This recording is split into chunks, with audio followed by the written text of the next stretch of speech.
നമസ്കാരം, എല്ലാവർക്കും സദാൻ മെനുവിലേക്ക് സ്വാഗതം. ഞാൻ നീതു. ഇന്ന് സദാൻ മെനുവിൽ ഞാനൊരു വ്യത്യസ്തമായിട്ടുള്ള കടലക്കറിയായിട്ടാണ് ഞാൻ വന്നിരിക്കുന്നത്. കടലക്കറി എന്ന് പറയുമ്പോൾ നമ്മുടെ കറുത്ത കടല വെച്ചിട്ടാണ് ഞാനിത് ചെയ്തിരിക്കുന്നത്. അപ്പോൾ അതും മുളപ്പിച്ച കടലയാണ്. അപ്പോൾ കടല മുളപ്പിക്കണമെന്ന് നിർബന്ധമൊന്നുമില്ല, നിങ്ങൾക്ക് നോർമൽ കടല എടുക്കാം.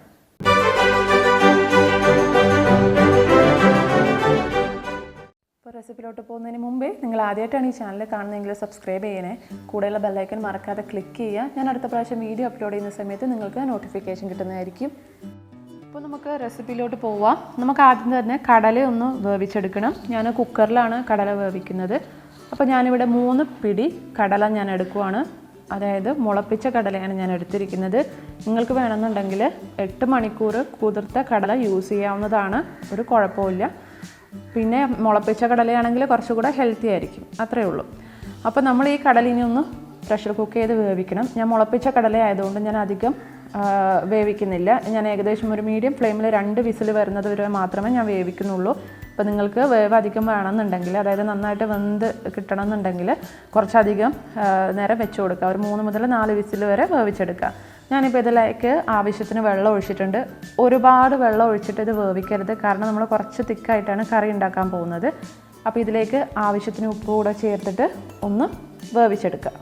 അപ്പോൾ നമുക്ക് ഇതിലേക്ക് ആവശ്യത്തിനുള്ള മസാല തയ്യാറാക്കാം. അപ്പോൾ അതിന് വേണ്ടിയിട്ട് ഞാനിവിടെ 2 മീഡിയം സൈസുള്ള സവോള ഇതുപോലെ സ്ലൈസ് ചെയ്ത് വെച്ചിട്ടുണ്ട്. അതേപോലെ തന്നെ ഒരു മീഡിയം സൈസുള്ള തക്കാളി എടുത്തിട്ടുണ്ട്. ഇനി ഇതൊന്ന് അരച്ചെടുക്കണം. അപ്പോൾ നിങ്ങൾക്ക് വേണമെന്നുണ്ടെങ്കിൽ ഇത് 2 കൂടി വഴറ്റിയതിന് ശേഷം അരച്ചെടുക്കാവുന്നതാണ്. അപ്പോൾ അത് കുറച്ച് നേരം കൂടെ സമയം എടുക്കുന്നത് കൊണ്ട് ഞാനിത് ആദ്യം അരച്ചെടുത്തിട്ടാണ് വഴറ്റാൻ പോകുന്നത്. അപ്പോൾ ഞാനിതിൽ നിന്ന് കുറച്ച് സവോള മാറ്റി വെച്ചിട്ടുണ്ട്. അത് നമ്മൾ ഉണ്ടാക്കുന്ന സമയത്ത് ഒന്ന് വഴറ്റിയെടുക്കാൻ വേണ്ടിയിട്ടാണ്. അതൊരു നിർബന്ധമില്ല, നമുക്ക് ജസ്റ്റ് ഒരു ഓപ്ഷണലാണ്. അപ്പോൾ ഞാനിതാ മിക്സർ ഗ്രൈൻഡറിൽ ഇട്ടിട്ട് കുറച്ച് വെള്ളം ഒഴിച്ചിട്ട് ഇതുപോലെ അരച്ചെടുത്തിട്ടുണ്ട്. നല്ല ഫൈൻ പേസ്റ്റ് ആവേണ്ട ആവശ്യമൊന്നുമില്ല. ചെറുതായിട്ട് അവിടെ പീസ് കിടന്നാലും ഒരു കുഴപ്പമില്ല. നമ്മളെന്തായാലും ഇത് മസാല നമ്മൾ വേവിച്ചെടുക്കാൻ പോവുകയാണ്. അപ്പോൾ ഇത് നമുക്ക് സൈഡിലോട്ട് മാറ്റി വയ്ക്കാം. ഇനി നമ്മൾ പാൻ ചൂടാക്കുക. അതിലേക്ക് ഏകദേശം 1 ടേബിൾ സ്പൂൺ എണ്ണ ചൂടാക്കുക. അപ്പോൾ എണ്ണ ഒന്ന് ചൂടായി വരുന്ന സമയത്ത് ഒരു 1/4 ടീസ്പൂൺ പെരുംജീരകം ചേർത്ത് കൊടുക്കുക.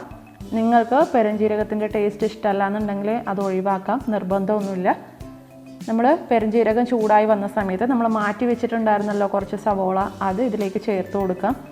ഇത് ജസ്റ്റ് ഒരു ഓപ്ഷണലാണ്. ഇതിങ്ങനെ ചേർക്കണമെന്നൊരു നിർബന്ധമൊന്നുമില്ല. നമ്മൾ ആ ഫൈനായിട്ടുള്ള ആ ഒരു ഗ്രേവിയിൽ കുറച്ച് സവോള അവിടെ ഇവിടെയൊക്കെ കിടക്കാൻ വേണ്ടിയിട്ടാണ് ഞാനിപ്പോൾ ഇതിങ്ങനെ ചെയ്തിട്ടുള്ളത്. അപ്പോൾ ഇത് നിർബന്ധമൊന്നുമില്ല, നിങ്ങൾക്ക് വേണമെന്നുണ്ടെങ്കിൽ അതിൻ്റെ കൂടെ തന്നെ അരച്ചെടുക്കാവുന്നതാണ്. അപ്പോൾ ഇതിലേക്ക് കുറച്ച് ഉപ്പ് ആഡ് ചെയ്ത് കൊടുക്കാം. കാരണം നമ്മൾ കടല വേവിക്കുന്ന സമയത്ത് നമ്മൾ ഉപ്പ് ആഡ് ചെയ്തിട്ടുണ്ട്. അതുകൊണ്ട് വളരെ കുറച്ച് ഉപ്പ് ആഡ് ചെയ്തിട്ട് ഇതൊന്ന് വഴറ്റിയെടുക്കാം.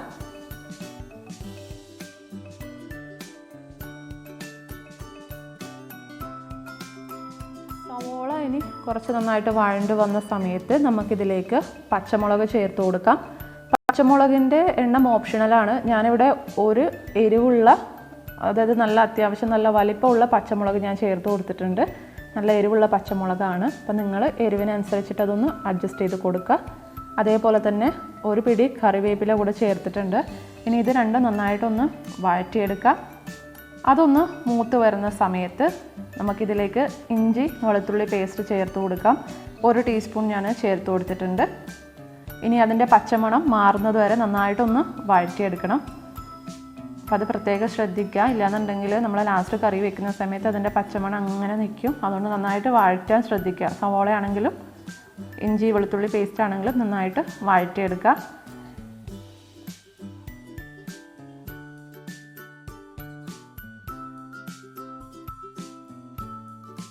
അപ്പോൾ നമ്മുടെ ഇഞ്ചി വെളുത്തുള്ളി പേസ്റ്റിൻ്റെ ഒക്കെ പച്ചമണം മാറിയിട്ടുണ്ട്.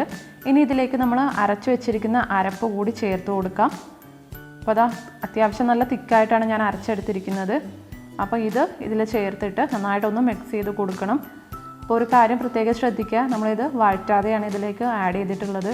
അതുകൊണ്ട് തന്നെ ഈ സവോളയുടെയും തക്കാളിയുടെയും ഒക്കെ പച്ചമണം മാറുന്നത് വരെ നന്നായിട്ടൊന്ന് വേവിച്ചെടുക്കണം. അത് പ്രത്യേകം ശ്രദ്ധിക്കുക. അപ്പോൾ ആ പച്ചമണം അങ്ങനെ നിൽക്കുവാണെങ്കിൽ നമ്മുടെ കറിക്കൊരു ടേസ്റ്റ് ഉണ്ടാവില്ല. അതുകൊണ്ട് നന്നായിട്ട് വഴറ്റാൻ ശ്രദ്ധിക്കുക. കാരണം നമ്മളിതൊക്കെ അരച്ചെടുത്തതുകൊണ്ട് നമുക്കതിൻ്റെ ചേഞ്ചസ് മനസ്സിലാക്കാൻ പറ്റില്ല. ഇതാ ഇപ്പോൾ നിങ്ങൾക്ക് കാണാൻ പറ്റുന്നുണ്ടാവും, അത്യാവശ്യം നല്ല ബ്രൗൺ കളർ ആയിട്ടുണ്ട്. അപ്പോൾ ഇതുപോലെ നന്നായിട്ട് വഴറ്റിയെടുക്കണം. അപ്പോൾ നമ്മളുടെ സവോളയും തക്കാളിയൊക്കെ നന്നായിട്ട് വെന്ത് വന്നിട്ടുണ്ട്. ഇനി നമുക്കിതിലേക്കുള്ള പൊടികൾ ചേർത്ത് കൊടുക്കാം. ഞാനിവിടെ ഒരു 1/4 ടീസ്പൂൺ മഞ്ഞൾപ്പൊടി ചേർത്ത് കൊടുത്തിട്ടുണ്ട്. അതേപോലെ തന്നെ 1 ടേബിൾ സ്പൂൺ മുളക് പൊടി ചേർത്തിട്ടുണ്ട്. മുളക് പൊടി ഞാൻ കശ്മീരി മുളക് പൊടിയാണ് ചേർത്തിട്ടുള്ളത്. അപ്പോൾ നിങ്ങൾ എരിവിനനുസരിച്ചിട്ട് അതൊന്ന് അഡ്ജസ്റ്റ് ചെയ്ത് കൊടുക്കുക കേട്ടോ. എരിവുള്ള മുളക് പൊടിയാണെങ്കിൽ കുറവ് ആഡ് ചെയ്ത് മതിയാവും, ഇത്രയൊന്നും ആഡ് ചെയ്യരുത് കേട്ടോ. പിന്നെ ഒരു 1/2 ടീസ്പൂൺ മല്ലിപ്പൊടി കൂടെ ചേർത്ത് കൊടുത്തിട്ടുണ്ട്. ഇനി വേണ്ടത് മസാലയാണ്. അത് നിങ്ങൾക്ക് വേണമെന്നുണ്ടെങ്കിൽ ചിക്കൻ മസാല ചേർത്ത് കൊടുക്കാം, ഗരം മസാല ചേർത്ത് കൊടുക്കാം, ഇല്ലാന്നുണ്ടെങ്കിൽ ഏതെങ്കിലും ഒരു വെജിറ്റബിൾ കറിയുടെ മസാല ചേർത്ത് കൊടുക്കാം. അത് നിങ്ങളുടെ ഇഷ്ടം. സാധാരണ നമ്മൾ കടലക്കറിയൊക്കെ വെക്കുമ്പോൾ ചിക്കൻ മസാല ചേർത്തിട്ടുണ്ടെങ്കിൽ നല്ല ടേസ്റ്റ് ആയിരിക്കും. അപ്പോൾ അത് നിങ്ങളുടെ ഇഷ്ടത്തിനനുസരിച്ചിട്ടൊന്ന് ചേർത്ത് കൊടുക്കാം. അത് 1 ടീസ്പൂൺ ഞാൻ ചേർത്തിട്ടുണ്ട്. ഏതാണോ നിങ്ങൾക്ക് ഇഷ്ടം അത് ചേർത്ത് കൊടുക്കാം. അപ്പോൾ ഒരു വെജിറ്റബിൾ മസാലയും ചിക്കൻ മസാലയും ഒന്നും ഇല്ലാന്നുണ്ടെങ്കിൽ ഗരം മസാല ചേർത്ത് കൊടുക്കാവുന്നതാണ്.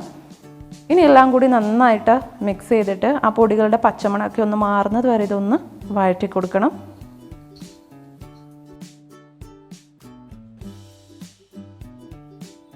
അപ്പോൾ അതാ നമ്മുടെ മസാലകളുടെ പച്ചമണമൊക്കെ അങ്ങ് മാറിയിട്ടുണ്ട്. അപ്പോൾ ഈ സമയത്ത് നമ്മൾ വേവിച്ച് വെച്ചിരിക്കുന്ന കടല ഇതിലേക്ക് ആഡ് ചെയ്ത് കൊടുക്കാം. അപ്പോൾ നമ്മൾ വേവിക്കാൻ ഒഴിച്ച ആ വെള്ളവും കൂടി ഇതിനകത്തേക്ക് ചേർക്കണം കേട്ടോ, അത് കളയരുത്. അപ്പോൾ കടലയുടെ ആ സത്ത് മുഴുവൻ ആ വെള്ളത്തിലുണ്ടാവും, അതുകൊണ്ട് അതും കൂടി ചേർത്ത് കൊടുക്കാം. എന്നിട്ട് നന്നായിട്ടൊന്ന് മിക്സ് ചെയ്ത് കൊടുക്കുക.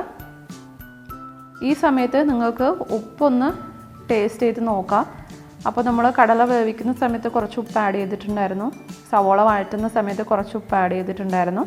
അതുകൊണ്ട് കറിക്ക് എത്രത്തോളം ഉപ്പ് വേണമെന്നുള്ളത് ഈ ഒരു സമയത്ത് നിങ്ങൾ ചെക്ക് ചെയ്ത് നോക്കുക. അപ്പോൾ വേണമെന്നുണ്ടെങ്കിൽ കുറച്ചും കൂടെ ആഡ് ചെയ്ത് കൊടുക്കാവുന്നതാണ്. അപ്പോൾ അതേപോലെ തന്നെയാണ് ഇതിൻ്റെ തിക്നെസ് എന്ന് പറയുന്നത്. ഇപ്പോൾ ഗ്രേവി നല്ല തിക്കായിട്ടാണ് ഇരിക്കുന്നത്, അതുകൊണ്ട് തന്നെ ഇത് ചപ്പാത്തിയുടെ ഒക്കെ കൂടെ കഴിക്കാൻ ഈ ഒരു തിക്നെസ് കറക്റ്റായിരിക്കും. ചപ്പാത്തിയുടെ കൂടിയോ ദോശയുടെ കൂടിയൊക്കെ കഴിക്കാൻ. അപ്പോൾ ഞാൻ എന്തായാലും ഇതിനകത്തേക്ക് കുറച്ച് വെള്ളം ആഡ് ചെയ്ത് കൊടുക്കുവാണ്. ഇത്ര തിക്കായിട്ട് വേണ്ട, ഞാൻ കുറച്ച് വെള്ളം ആഡ് ചെയ്ത് കൊടുത്തിട്ടുണ്ട്. അപ്പം അത് നിങ്ങളുടെ ഇഷ്ടം പോലെ ഇതിൻ്റെ കൺസിസ്റ്റൻസി ഒന്ന് അഡ്ജസ്റ്റ് ചെയ്ത് കൊടുക്കാം. ആവശ്യത്തിന് വെള്ളം ഒഴിച്ചിട്ട് അതൊന്ന് വേണമെന്നുണ്ടെങ്കിൽ നിങ്ങൾക്കത് ലൂസാക്കി എടുക്കാവുന്നതാണ്. എന്നിട്ട് ഒഴിച്ച് കറിയായിട്ട് കഴിക്കാം, കുഴപ്പമൊന്നുമില്ല. ഇനി നമ്മൾ ഇത് നന്നായിട്ടൊന്ന് തിളപ്പിക്കണം. എനിക്ക് ഉപ്പ് കുറവായിരുന്നു, അതുകൊണ്ട് ഞാൻ കുറച്ച് ഉപ്പ് ആഡ് ചെയ്ത് കൊടുത്തിട്ടുണ്ട്. അപ്പോൾ നിങ്ങൾ ടേസ്റ്റ് ചെയ്ത് നോക്കിയതിന് ശേഷം മാത്രം ആഡ് ചെയ്ത് കൊടുക്കാം കേട്ടോ. പിന്നെ നന്നായിട്ട് ഇതൊന്ന് തിളക്കണം, അതുവരെ നമുക്കൊന്ന് വെയിറ്റ് ചെയ്ത് കൊടുക്കാം. തിളപ്പിക്കുന്ന സമയത്ത് പ്രത്യേകം ഒന്ന് ശ്രദ്ധിക്കുക, കാരണം ഇതൊന്ന് അടച്ചു വെച്ചിട്ട് തിളപ്പിക്കുക കേട്ടോ, കാരണം ഇത് പിന്നെയും കുറുകി പോവും. അതുകൊണ്ട് അടച്ചു വെച്ചിട്ട് തിളപ്പിക്കാൻ ശ്രദ്ധിക്കുക. അപ്പോൾ അതാ നമ്മുടെ കറി നന്നായിട്ട് തിളച്ച് വന്നിട്ടുണ്ട്. അപ്പോൾ ഒരു മീഡിയം ഫ്ലെയിമിലിട്ടിട്ട് തിളപ്പിച്ചെടുക്കുക കേട്ടോ. അപ്പോൾ അത് ഓയിലൊക്കെ മുകളിൽ ഇങ്ങനെ തെളിഞ്ഞ് വന്നിട്ടുണ്ട്, കറക്റ്റായിട്ടുണ്ട്. ഇതാണ് അതിൻ്റെ പാകം. ഇത് നന്നായിട്ടൊന്ന് മിക്സ് ചെയ്ത് കൊടുക്കുക. അപ്പോൾ നിങ്ങൾക്ക് കാണാൻ പറ്റുന്നുണ്ടാവും ഗ്രേവിയൊക്കെ നന്നായിട്ട് കുറുകി വന്നിട്ടുണ്ട്. അപ്പോൾ നല്ല മണമാണ് ഇവിടെ. അപ്പോൾ നന്നായിട്ടൊന്ന് മിക്സ് ചെയ്ത് കൊടുക്കുക. അപ്പോൾ നമ്മളുടെ ടേസ്റ്റി ആയിട്ടുള്ള കടലക്കറി റെഡി ആയിട്ടുണ്ട്. നിങ്ങൾക്ക് വേണമെന്നുണ്ടെങ്കിൽ ഇതിനകത്തേക്ക് മല്ലിയില ചേർത്ത് കൊടുക്കാം ഈ ഒരു സമയത്ത്. ഇപ്പം ഞാൻ നോക്കിയപ്പോൾ എൻ്റെ കയ്യിലില്ല, അതുകൊണ്ട് ഞാൻ കുറച്ച് കറിവേപ്പില ചേർത്ത് കൊടുക്കുന്നതായിരിക്കും. കറിവേപ്പില ചേർക്കുന്ന സമയത്ത് ചെറുതായിട്ടൊന്ന് ക്രഷ് ചെയ്തിട്ട് ചേർത്ത് കൊടുക്കാം കേട്ടോ, നല്ലൊരു സ്മെല്ലായിരിക്കും. അപ്പോൾ നമ്മുടെ ടേസ്റ്റി ആയിട്ടുള്ള വെറൈറ്റി ആയിട്ടുള്ള ഒരു കടലക്കറി റെഡി ആയിട്ടുണ്ട്. അപ്പോൾ എളുപ്പത്തിൽ തയ്യാറാക്കാൻ പറ്റും അല്ലേ? അപ്പോൾ ഇതെല്ലാവരും ഒന്ന് ട്രൈ ചെയ്ത് നോക്കണം കേട്ടോ. അപ്പോൾ എപ്പോഴും പറയുന്നത് പോലെ വീഡിയോ ഇഷ്ടപ്പെട്ടിട്ടുണ്ടെങ്കിൽ ലൈക്ക് ചെയ്യാനും ഷെയർ ചെയ്യാനും കമൻറ്റ് ചെയ്യാനൊന്നും മറക്കരുത്. അതേപോലെ തന്നെ ചാനൽ സബ്സ്ക്രൈബ് ചെയ്യുക. അപ്പോൾ നമുക്ക് വീഡിയോ ആയിട്ട് വീണ്ടും കാണാം. താങ്ക്